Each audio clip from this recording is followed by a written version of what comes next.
approach a course in anatomy and physiology strictly as a requirement for your field of study. The knowledge you gain in this course will serve you well in many aspects of your life.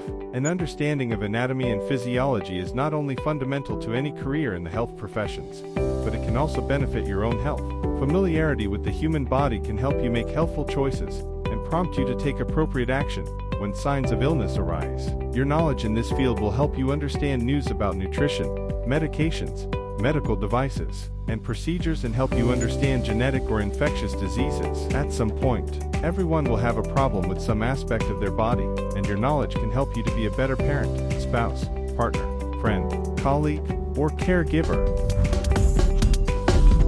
Human anatomy is the scientific study of the body's structures. Some of these structures are very small and can only be observed and analyzed with the assistance of a microscope. Other larger structures can readily be seen, manipulated, measured, and weighed. The word anatomy comes from a Greek root that means to cut apart. Human anatomy was first studied by observing the exterior of the body and observing the wounds of soldiers and other injuries. Later, physicians were allowed to dissect bodies of the dead to augment their knowledge. When a body is dissected, its structures are cut apart in order to observe their physical attributes and their relationships to one another. Dissection is still used in medical schools, anatomy courses, and in pathology labs in order to observe structures in living people. However, a number of imaging techniques have been developed. These techniques allow clinicians to visualize structures inside the living body, such as a cancerous tumor or a fractured bone. Like most scientific disciplines, anatomy has areas of specialization. Gross anatomy is the study of the larger structures of the body, those visible without the aid of magnification. Macro means large.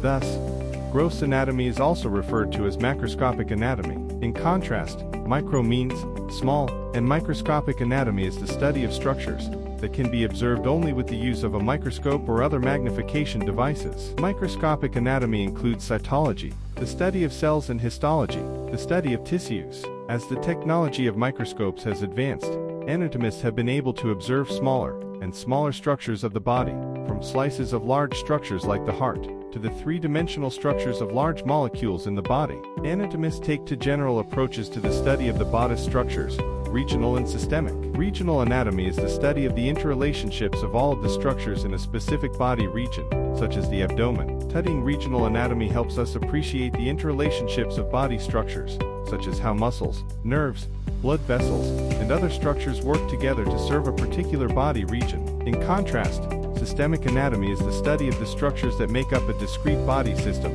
that is, a group of structures that work together to perform a unique body function.